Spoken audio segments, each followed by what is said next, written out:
Good morning, good afternoon, good evening, good whatever time of day it is, wherever you are right now. Thank you for tuning in to the Conversations with Dr. Don show. The show is produced and broadcast from the Portland, Oregon, USA area. For your first-time viewers, Conversations with Dr. Don is an ongoing series of 1-hour standalone talk shows where I interview interesting people, like most of you out there, about who they are as unique, one-of-a-kind individuals, and about what we've decided to talk about this evening. And this evening we'll be talking about David Delk returns to Portland, Oregon, USA. David Delk returns to Portland, Oregon, USA, and I'll tell you a little story about that as we get into the show. And how you doing? I'm doing fine. Yeah. Give me a shake. It's been a little while. It's good to see you again. Yeah, we missed you for a long, long time. Yeah. And David and I have had an association for a number of years, and I've got a couple, 3 antidotes, examples of our adventures through the years, but we won't go into that right now. But there's so much to talk about. Wow, you were away for 9 months, was it? Yeah. It was just about 9 months in beautiful Astoria. Beautiful Astoria? Beautiful Astoria. It's a wonderful place to visit. And you came back here because? Because Portland is home. Portland is home. Yep. Very good. Because you were born here, weren't you? I was. Yeah. Born in 1950. Jeez. Yeah. But you know, you've been on the show a number of times, and you've also hosted for me a number of times. And I've always admired your cool, no matter what you're doing or where you are. You've been so involved with the progressive community. And you're always just so smooth as can be. And I compliment you about how easy and smooth you are, and you say, "Are you sure?" Yeah, that's what I was thinking. Really? Who are you talking about? You're a delightful human being. And I like to look at those fine qualities of yours and see if I can emulate them, because I do admire you hugely. Really? Wow. Without blowing the... Okay. Now I'm going to ask you the same questions I've asked you through the years. Okay. Maybe you've got some new answers. So I have short-term memory, so I probably can't remember the old answers. So. We'll make it up as we go. Okay. If I were to ask your best friend, who is David, what would he or she say? Be your best friend. Or pick a best friend. Okay. And is this someone that I would expect to continue to be a best friend after I answer the question? Never mind. We're starting off marvelously, aren't we? That's right. Yeah. So what would my best friend say about me? It would say that I don't talk a lot. Well, you talk. Your best friend. I'm sorry. My best friend would say, David doesn't talk a lot. Thank you. That's sometimes a problem. Right. Because he can be a little boring sometimes, but other times he can be pretty compassionate. He's always progressive. He's always on the left of conversations. He's a Unitarian and proud of it. He's a twin. He is. That's all my best friend. My best friend would know to stop there. So when and where were you born? I was born in Portland. In Portland? Yes, in 1950. I was born in an apartment at 14th and Taylor, Southwest, so close to downtown. A real native, huh? I'm a real native, and I have a twin brother. He was born the same time and place. Really? Yeah. And I grew up there. I lived there most of my life. And now, I don't live there anymore, obviously, but I do spend quite a bit of time at the Unitarian Church, which is just on the other side of 405. In Portland. In Portland. Yeah. Yeah. And the most difficult question nowadays is, why were you born? That is a difficult one. Why was I born? I was born to bring a tranquil,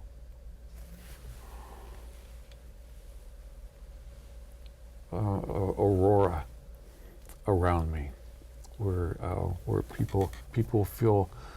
I think that people feel generally comfortable in talking to me, and knowing that I'm not going to be real reactive. And that's kind of a problem sometimes, but other times it's really helpful. It's part of your charm. Well, yes, I like that. Yeah. You put a person at ease. Yeah, and that's always kind of what I want to do. So if I'm successful at that, that's great. You are. Yeah. Yeah. And anything significant about your racial, national, or cultural heritage that's worth telling the Bantering viewers about? about? Yeah, anything significant? No, I really only know my mother's side of the family, and my mother's side was German, and Delk. So I'm told that Delk is a Dutch name. I don't know if it is or not. I never met the man, and and I never bothered researching it, so I don't know. Right? Yeah. So, but I understand that my grandfather, German, was in Russia, and probably during the Russian Revolution and the counter-revolution that happened afterwards, and that he left Russia and came to the United States. And that's about the best I can do about family history. I don't know, and I don't know if any of that's true. Yeah. You mentioned Unitarians a couple of times, and you see yourself now as a Unitarian? I do. Religiously, yeah. Yeah. Did you have an earlier version of Unitarianism or some other religion as a boy? No, I'm very happy to say that while my mother was Catholic, she never went to church. And therefore I never went to church. And I am forever grateful to her for that. She did not go to church because her first husband was a Protestant. And so they kicked her out of the church. Said, we don't want to see you anymore. Right, and so she had a lot of what I refer to as Catholic attitudes and stuff, but she never went to church, and I was very happy about that. Still am.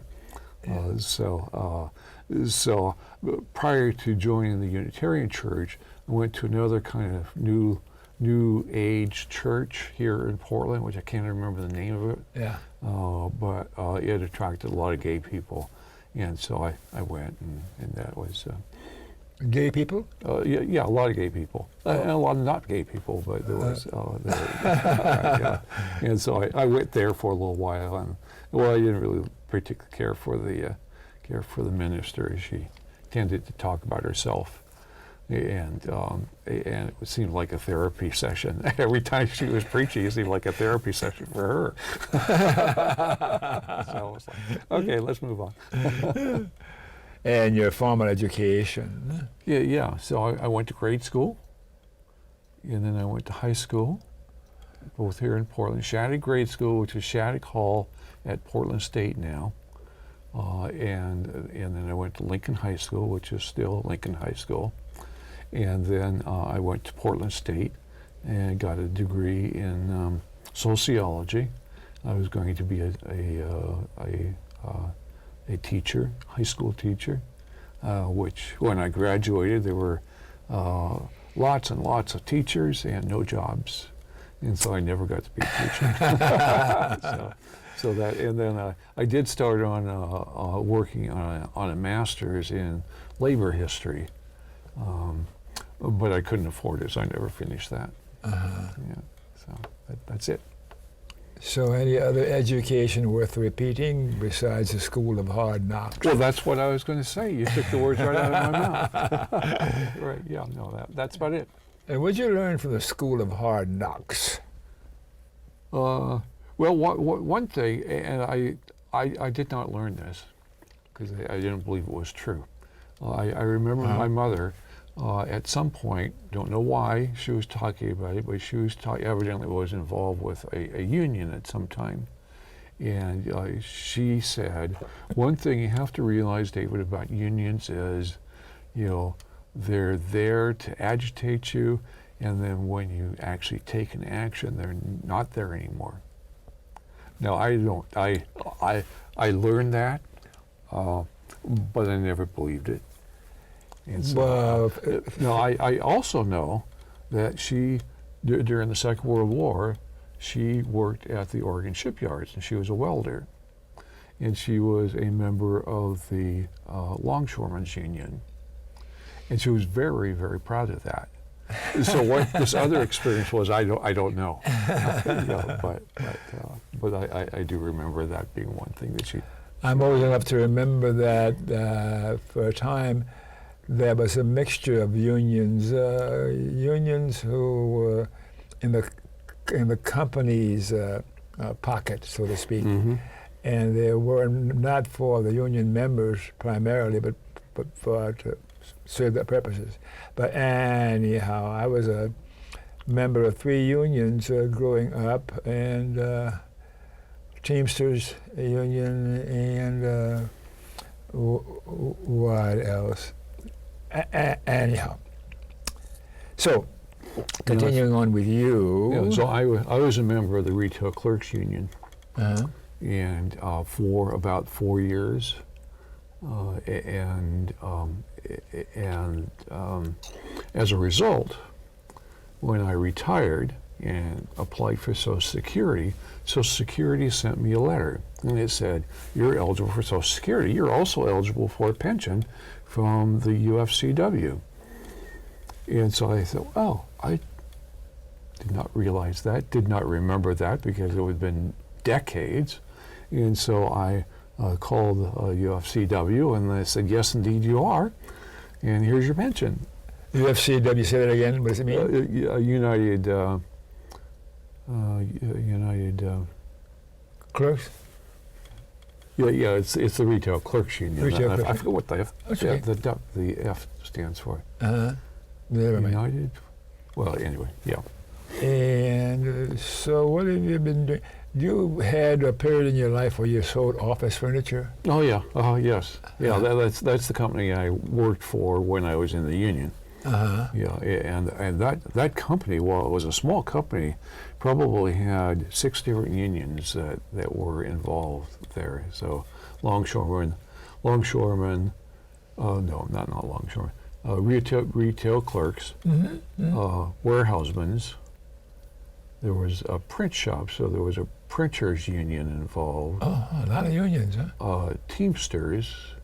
So that's the only ones I can remember, but there were quite a number of them. So that was always interesting. So you were a union man. I was, yes, yeah, and I've always been very proud of that. And I was always sorry that was the only union that I had ever belonged to. And it's been so long ago for me. I had memberships in 3 or 4 different unions through the years, but I won't strain myself. I try to remember. So you retired from that. Well, no, I didn't retire from that. I quit and went and did something else, and I worked for the Housing Authority of Portland, and then I retired from there. Right. How was that? Oh, that was good. Well, I was in the contracts and contracts department. We wrote contracts and did the bids and got all that stuff back. But my job was to determine whether on our jobs, if because we built stuff and then we had to maintain it. Yeah. So my job was to determine whether federal Davis-Bacon prevailing wage applied, or if state BOLI wages applied, or if both of them applied. And that was the way I felt about it sometimes. Totally confused. But I did a good job. Of course you did, Right, yeah. Now, do you have a boyfriend, husband, whatever, pet, a companion? I have a partner, Mm-hmm. and his name is Tom. Tom. Yes.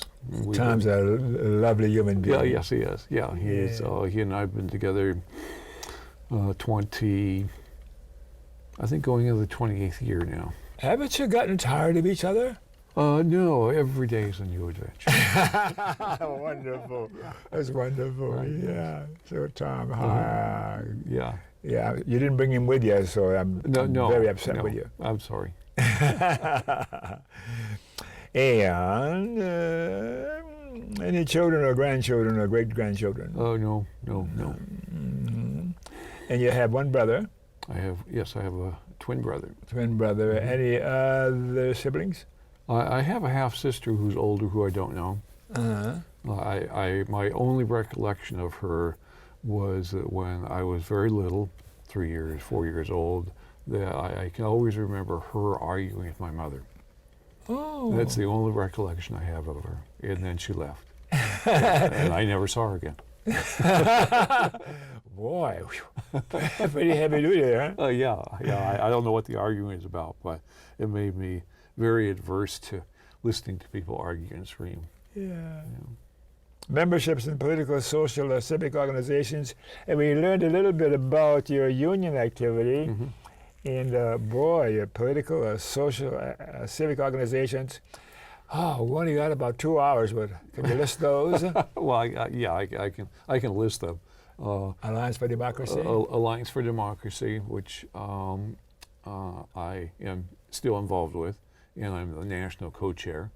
And then the Oregon Progressive Party, which I have been the chair or president or chair, I forget which, for 5 years or something. And that's based in Portland. That's based in Portland, right? And then I founded the Move to Men chapter in Portland. Yay!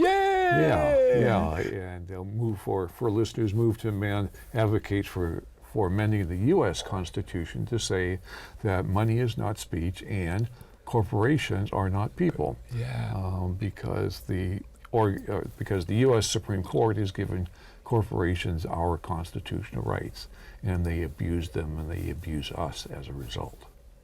So anyway, we want to amend the Constitution. Yes. And we have, I'm not going to get the figure exactly right, but we now have, I think, 63 co-sponsors of the amendment in the House. In Salem. No, in Washington, D.C. Oh, Washington. This is a federal. Yes, of course. Right. Yeah, and we just got word that Bernie Sanders will introduce it in the Senate and be the original co-sponsor. So that's fabulous news. Yes, indeed it is. Right, Yeah, good old Bernie. Yeah, and we had hoped that Senator Merkley would actually do that, but he, for whatever reason, decided not to. Hopefully now, with somebody else as the front man, he'll sign on as a co-sponsor. We'll be talking with him. Yeah. And then I also founded the Portland Public Banking Alliance. That's so important. Yeah. Will it ever come to pass? Yeah. So in my absence, they continued working, got a bill introduced into the Oregon House to make one small change in Oregon law that will allow us to actually have municipal banks. That's in Salem, of course. That's in Salem, right? Yeah. And so we will reintroduce that in the next session and see if we can get more traction. We didn't expect to get a lot of traction on it the first time, but we will moving forward. So, and the whole public banking movement has really spread throughout the nation. It didn't start here. But it's spread throughout the nation, and both California and Washington State have state legislation to create state banks, And the legislation in California has gone and been approved, I'm going to say in the House, and is now in the Senate, and we'll be having some hearings. So they are probably the furthest advanced of the potential banks. So, and this is 100 years since the founding of the State Bank of North Dakota, which is the only state bank in the United States. So 100 years of successful economic local development as a result of having their own bank. Encyclopedic memory. Who, me? Yes. Oh, no. Who, me? Yeah. No. How did you arrive at the personality that you are right now as a progressive, activist, liberal sort of a human being? How did you arrive at that? From your mom or your dad or what? No, it was from life. We were very poor. My mother had divorced my father before we were born. And so we were on welfare, which at that time there was an actual welfare program that was unlimited in terms of time, but it guaranteed that you were living in poverty. And so we got by through the charity of, the charity of the state and the charity of other human beings that helped us out along the way. But I did at some point decide that I was not going to forget the experience. And so I haven't. So that kind of guides me in terms of the things that I get involved with. They're all things that, in the end, benefit all the people and not the rich fat cats, if I can say that. You don't have an empathy deficiency disorder, do you? No, I don't think so. I don't know. You tell me. You're the doctor. You have a way of listening and paying attention without being obvious with it, looking. But there's something about you that I sense when you look at me, you want to hear, you want to experience what's coming from me. And that's true, I do. Yeah. Yeah. Which is sometimes one of the things that I find difficult is that I do tend to want to listen to people and not react. And sometimes not reacting suggests that I'm not, sometimes it just suggests I'm not actually listening. But it goes back to being a child and hearing my mother and my sister argue and feeling like, even though I was very young and I was very, repelled by that way of interacting, I really felt then that if they just listened instead of yelling, and of course I had no idea what they were talking about, but she was a teenager, so at any rate, so I did feel, at that young age that as I grew older, that I wanted not to be in a position where I was agitating to other people, that I was a calming effect on them. I mean, I think I generally am. Yes, you are. Yeah. You are, yeah, that's sure. Yeah.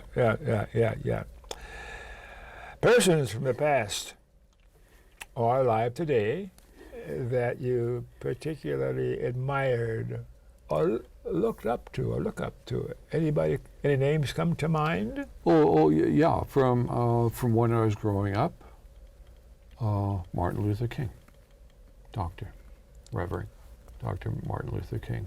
Marvelous human being. Marvelous. I quite frequently read things that he wrote, some of his speeches from time to time. And as a Unitarian, I'm also on the board of the Oregon UU Voices for Justice, and we usually start our meetings with readings. It's kind of religious for me, but but I usually find something from Dr. King that I will read when it's my turn, and that is always well received. So I was clearly identified with him as a leader of poor people, irrespective of color. You know, while he was African American, his messages were always universal. How did he get to be that way? I don't know. You'll have to ask him. I know. I don't know, but Yeah. he is certainly someone I've always admired. And then more recently, Yeah. someone I know, you know, who's been on this show, Lloyd Marbett. Oh, yes. Yes. Absolutely. Yeah. Brother, he always called everybody brother. Yes. Oh, right. Yes. Unique individual. Very much so. We were talking about him in the show before you came on tonight. Oh. And Dirk Dunning and had some connection with Marbett at Hanford. Oh, yeah. Yeah. And I dropped the name a couple more times to be sure that he sees this. Yes, right. And you have to watch 2 shows now because he dropped his name here. Right, yeah. Yeah, well, you know, for me, he was the epitome of what an activist does. I totally admire that he was able to 2 or 3 times get an initiative on the Oregon ballot to close the Portland to close the Trojan nuclear plant, which was owned by Portland General Electric. And that even though he failed in those attempts each time, at the end of it, PGE had to close it. After spending millions of dollars to defeat the initiative, they had to close the Trojan nuclear plant because the pipes were busting. And they couldn't keep it open any longer. So in the end, but you know, in terms of somebody who is totally dedicated to a cause, knew what he was talking about, always motivated people, and did it with good spirit. Wow. I've always admired that wonderful soprano voice that he had. Well, that's what just started in my mind as I stopped. It was like, I was always like the voice of God, assuming God is male. We will accept that. You're right. So it looks like we may take a break now, and then we'll come back and talk some more about the questions that we have to ask you about why it is you come back to Portland after only 9 months in Astoria. Okay, all right.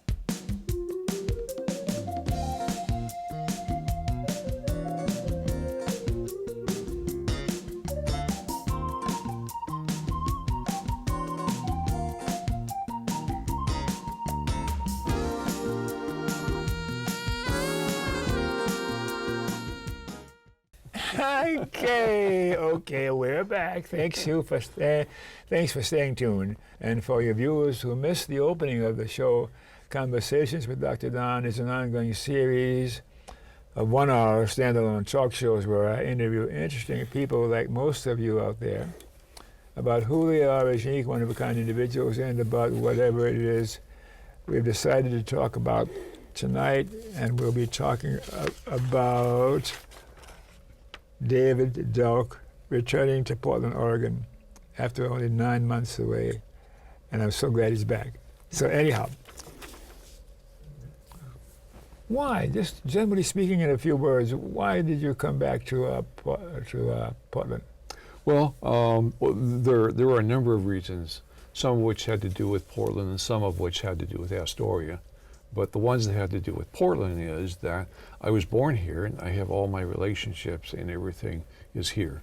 And it's not in Astoria. And what I found was I and my partner were having to try to recreate some of that there. You know, but we didn't have the history and we didn't know the people. And so coming back to Portland helps reestablish all those relationships, which for me is my lifetime. And for Tom is for the past 35 years. So we both have a really long history here. So that was the main reason. The other thing, I really like TriMet. I really like Portland having a good, not perfect, but a good public transit system. How weird. Yes, Good I know. public transit system, TriMet. You like TriMet. I love TriMet. Do you Yes. use it? I use it, yes, quite frequently. I didn't use it to come out here because it would have taken me 3 hours to get here instead of only an hour. But That's a yeah. unique reason. Yeah, it is. And I noticed it right away. Astoria has a small transit system with these old buses. At first, I couldn't see how anyone who had any disability would be able to get on the buses. But I did finally see that, yes, there was a little thing over here to the side of the bus that would open a special door, and then there was something that would lift people up, which was like, wow. Talk about something to draw total attention to someone with a disability, because really. So anyway, but the buses only ran once an hour. And if you went to some place like Warrenton, just half an hour away, it would be an hour, it could be an hour and a half before you would get another bus coming back. So while the fares were cheap, it was totally inconvenient. But you had a leisurely experience. Oh, yeah, I rode the bus once. I was like, okay. Now you see why everyone who lives here says they never take the bus.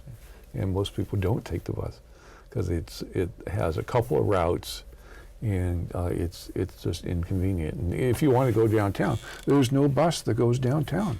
Mm-hmm. Kind of goes around, but nothing goes into downtown. So That isn't one of the reasons that you moved there, though. no, it was one of the reasons why we decided we could move there, because it had a public transit system, but we didn't investigate it very well. But the other thing I will say is that for people who live here or in metropolitan areas where they have public transit, rural areas have terrible transit. And that's one of the things we really need to focus on in terms of thinking about climate change and making adjustments and getting rid of fossil fuels, is how do we get those transit systems up to a par where people who live there will actually take them. Do you think we're going to eventually do that in the next 20 years or so? Yes, I do think so. I do think so. What are you going to use to power the buses? There's solar power. You've heard of solar. Yeah. Yeah. So there's solar electric buses. Yeah. In fact, Astoria is due to purchase their first electric bus. Oh. Yeah. You're going to go back to Astoria and try To it? ride it? No. It might happen someday. I will go back to Astoria because it's a wonderful place, but I won't go back specifically to try the transit. All right. What have you gotten involved in since getting back to Portland? Boy, you got to take those off in two hands. Yeah. So I got back just before the end of June, so I've been back for about almost 2 months now. And I've gotten back involved with most of the things that I did before. But I also... No grass growing under your feet, huh? No. This was why I came back. So, right, so something I had never particularly been involved with before, other than attending, there was a anti-war on Iran and Venezuela rally being planned. So I started going to those planning meetings, and we had the rally, and it was well attended. I must say I didn't make much of a contribution to it, but I was there. Mm-hmm. Your presence means it's important. Yeah. I always think that even though I may not make a contribution, the presence is important. It encourages I think it encourages the people who are actually doing the work to keep doing the work. So. But that's so important too. Yeah. Venezuela and Yes. Yeah. So we had we had the rally. There were probably 500 people there. 500. Yeah. Wow. Yeah. The left coast of Oregon. Yes, the left coast of Portland. No. Yeah. So anyway, that felt good, just getting involved with something new. And then I reconnected with the groups I'd been connected with in the past. So I started attending the Oregon Progressive Party meetings in person, rather than trying to do it via phone connection, which I have a hearing problem, and that just really didn't work. Okay. Yeah. And so anyway, those meetings happen once a month, and then I am the chair of the party. So that was really hard to be the chair of the party and then be on the phone to the meeting of the party, because it just didn't work out. So that was another good reason to come back to Portland. And then in my absence, the Alliance for Democracy continued. So I've gotten involved, and we're continuing with that organization. I've gone to a couple of the Portland Public Banking Alliance meetings, and then I have gone to the First Unitarian Church downtown and attended the Sunday service, and am getting involved with the Economic Justice Action Group there again. And but I've also, because I did really like the Unitarian Church in Astoria, and I really liked the fact that it was small as opposed to the First Unitarian, which is huge, and you're just totally lost unless you get connected up with some people. And so I really liked that smallness and the connectedness, and so I have started going to the Y East Unitarian Church as well. So now I'm a part of 2 Unitarian churches. Y East? Yes, yeah. What it's WYEAST, and Y East was evidently the native people's word for Mount Hood. Oh, okay. Yeah. And how big a congregation do they have there? Probably Roughly. about the same as Astoria, about 60 people. Something like that. I really don't know, but something along that line. But you go there now and then. Yeah, so I've gone there more now than I've gone to First Unitarian.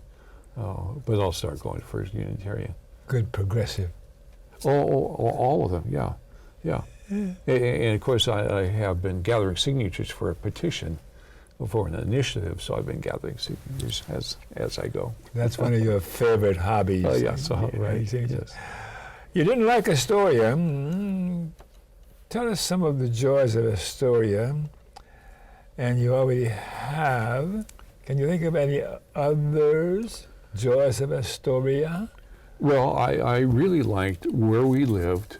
We lived close to the Columbia River on the Mill Pond, which is a relatively new neighborhood, and there used to be a big mill, a plywood mill there, and they tore it down and they built this little community around the old pond.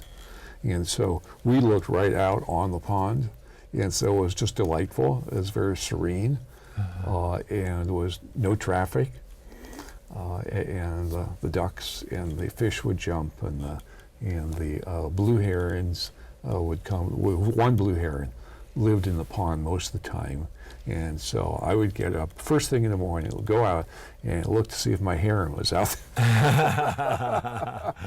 And I found a couple of times when the heron would go someplace else, and I would worry about it. and then getting up and walking along the river walk in Astoria, because the pond is just a very short distance, 5 minutes from the river walk. And I would get up every morning and go for a half hour to 45-minute walk, which did wonderful things for my blood pressure. But it was just, it was a wonderful experience. Yeah. And I never have been around eagles, and there were eagles, several eagles at times, sitting on the piers, on the old piers, and flying. There was one day 2 of them were, I don't know what they were doing. I'll say they were playing as they were flying and doing these somersault kinds of things with each other. It was quite delightful. Yeah. North Coast, Oregon, friendly people, progressive community. Yeah. Friendly people, is it because of you or what, that the people were friendly? No, no, I don't think it was me. I think they just are friendly.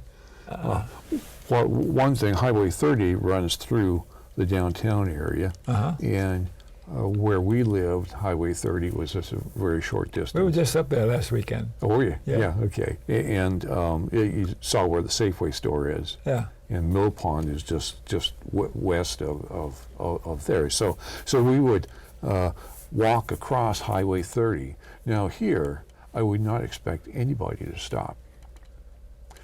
Everyone there stops for you. It's just, I was totally blown away. Everybody stops, and they're not like rude about it. They're just like, they just stop. And when we went downtown, we would see people that we met, and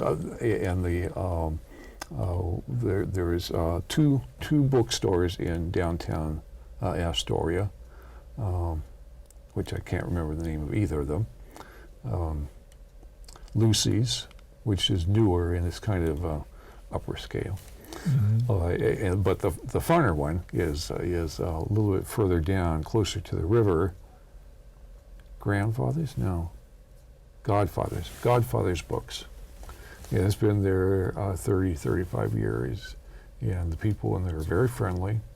And so I went in there. I never find books that I want because I want specific books, so I always have to order. So they were very good to accommodate me. The drugstore, there's a little independent drugstore downtown called. It doesn't matter what it's called. What is it called? Small townish, huh? Yeah, and you go in, you talk to the drugstore, the pharmacist, and there's a couple of people there that work there, and there's a little florist shop, and so we started getting to know people, and a co-op, a food co-op, the Astoria Food Co-op, wonderful place, loved it. Tom and I never went to food co-ops here in Portland. But that was one of our destination places in Astoria, was going to the food co-op. And good prices, nice people. So highly recommend it. Yay, so good reasons for having gone to Astoria. And you had a cable access program before you left Portland. Will that be coming back? You mentioned that earlier before the program started. You may recover your program. I've given it some thought. Yeah, as you know, cable access programs like this, and you were definitely my mentor in creating that in the first place. Thank you. It takes a lot of work. Oh, yes. It takes a lot of work just in terms of scheduling and getting people and knowing what to talk about and the questions. And I'm still adding more and more time to preparing. Yeah. And I used to do, originally I did all of the editing after the program was done. And then our good friend Roger did a lot of that after a while. You mean Roger was in the control room? Yes, Roger was in the control room here now. Right. And so Roger Bates. Roger Bates, yes. And so so anyway, I've been thinking about doing it again and seeing if I could get my old crew back, and so I haven't decided. But then I also thought that if I did do it, I might like to have it sponsored or be representative of the Oregon Progressive Party rather than Alliance for Democracy. So I'm kind of thinking about that. We'll see. Okay. Yeah. All right. Yeah, you always are gathering signatures on initiative petitions. What are you working on now? Well, I'm glad you asked. Safe gun storage and campaign finance reform. Yes. Yeah. So there's an initiative that this is a statewide for safe gun storage. So it would require that you store and lock your guns.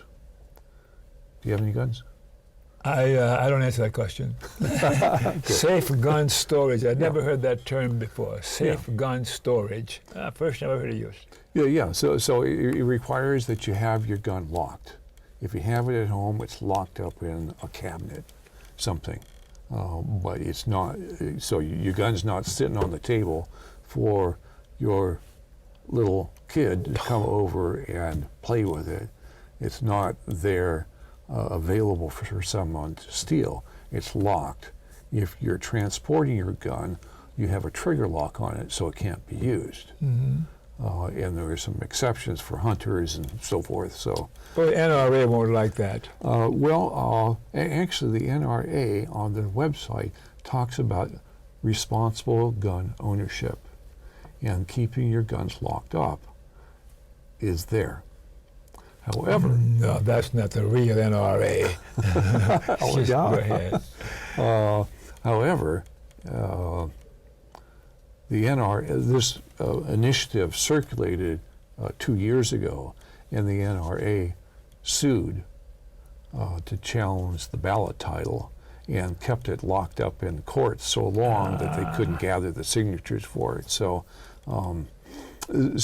anyway, and then this went to the Oregon legislature, and of course the Republicans walked out. And in order to get the Republicans to come back, the Democrats said we won't consider anything with regard to gun violence, and so it was dropped out of the legislative session. So we're trying again to gather the signatures to put it on the ballot in November of 2020. Is there a guy in the legislature by the name of Dan Meek? Does that ring a bell to you? Well, I know that name, but he's not in the legislature. I know.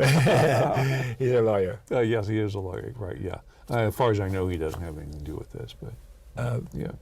But what he does have to do with is the other one that I am working on, which is an Oregon constitutional amendment to allow limits on campaign contributions, expenditures, and disclosure of who pays for ads and so forth. So there is an initiative that we are circulating. At the same time, Dan Meek and others were able to get the legislature to refer a measure to the November 2020 ballot, which was very similar to ours. So we've got those two things going on. So we're hopeful that we don't actually have to gather signatures on this. We're continuing now. The problem is that the legislature will meet again next year. And while I don't know that they ever have done this, but there's at least a theoretical possibility that they would retract their referral.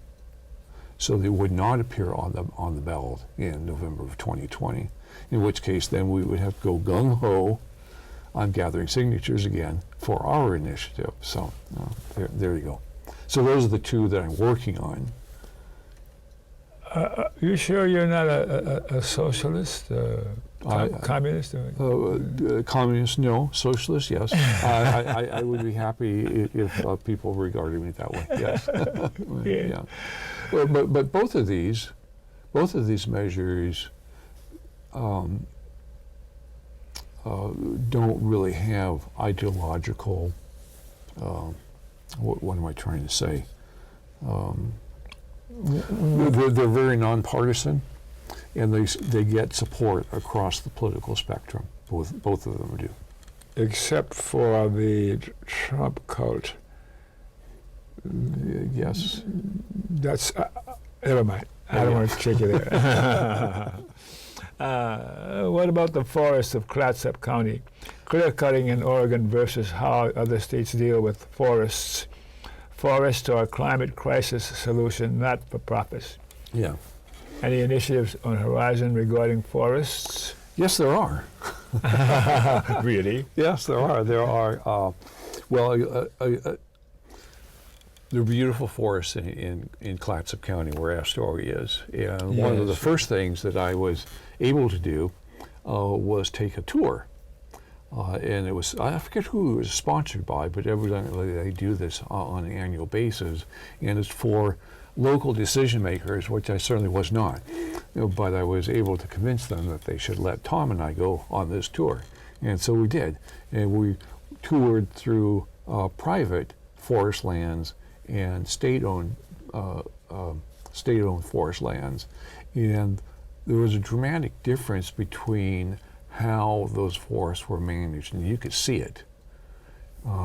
And so the state forests were thinning operations, and the private were clear cuts. And we generally think that we don't clear cut in Oregon, even though if you go to the coast, you see it all the time. But still, we have this feeling that we don't do that because because we have these forest, I forget what they're called, battles. 20 years ago, when there was a act by the Oregon legislature to regulate forestry practices. Yeah. But the practices in Oregon are minimal compared to either Washington or to California, and so so we need to get our laws in Oregon up to at least the standards of Washington State. So there are there are three initiatives which I don't think are gathering signatures yet, and they are pretty much the same. There is initiative petition 35, 36, and 37. So the Oregon Forest Waters Protection Act, protect forest waters from clear-cut logging, and where's my other one? Oh, here it is. And protect forest waters from aerial pesticide spray. Oh yeah. Right. Yeah. So these are all in the case of protecting forest waters from clear-cut logging. We're talking about putting bigger barriers around streams and ravines so that the water will stay cool for the fish.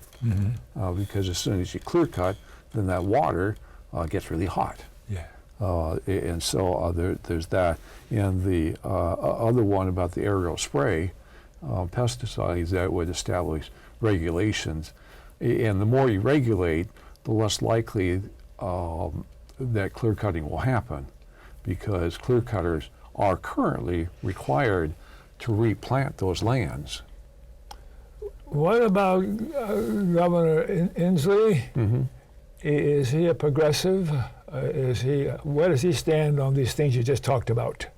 Well, I think that these three laws would institute things in Oregon that Washington State has had for a long time.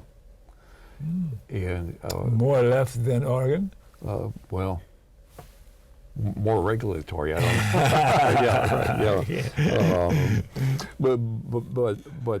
But the other part of the focus on the water is that a lot of communities along the coast get their water from runoff from the hills, and when you have clear cuts, then that water, they plant the new trees, and the new trees get heavily pesticided in order to protect them so they'll grow. But if you didn't clear cut everything, you wouldn't have to do that. So with all the pesticides, that gets into the water, contaminates the water. So Astoria is in Oregon. Astoria is in Oregon. Yes. Yeah, just confirming that. Yes. So we're about running out of time here. Oh no. What is the status of health care for all Oregon? Oh, okay. What is your involvement? Would that work with a national improved Medicare for all? What is improved Medicare for all? That's a mouthful. That's a mouthful, yeah. So in the Oregon legislature, there was a bill, SB 770, that was approved in both the House and the Senate, and the governor has signed it. And it says that there will be a study commission formed to study how we form a single-payer, universal, affordable health care plan for the state of Oregon. Wow. Yeah. It passed because there was another bill which asked for a study committee for studying a public option. And so the two got merged, so there will actually be two studies coming out, both authorized by the legislature, one for creating a single-payer healthcare system and one creating a public option system. So we'll see how those come out. Public option, that's loaded. Yeah, that's public-private. That's leaving the private insurers to do their evil deeds.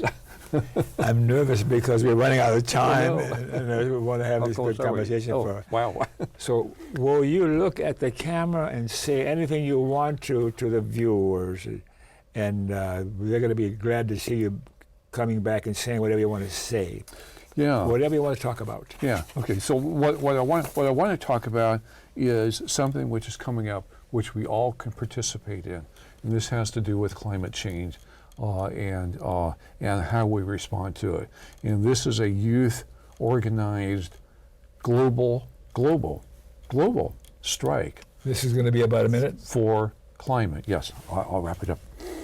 So the date is September 20th, and in Portland, people should assemble at Portland City Hall at 10:30 in the morning. September 20th. Right, there'll be a rally and a march, all those good things. I'll be there. Dawn will be there, I'm sure. Right. And so global strike for the climate. September 20th, demand action now because we don't have time to lose. And when I talk about the forestry, that is part of what we need to do, is we need to stop clear cutting the forest. They are the greatest carbon sink that we have. Yeah. And they need to stay in the ground, growing, absorbing carbon. Are you going to vote for Trump this time? I did not the other time, and I'm sure I will not this time. So we're going to need to stop now, okay? You don't have the time for PSAs in there. So thanks for watching. Remember KFC, and I'm so glad you're back. I'm very glad to be back. I'm very glad to be here. Yeah. So remember, kind, friendly, and charitable. Be kind, be friendly, and be charitable. To you too. Thanks for watching, and we'll see you next time. Bye-bye.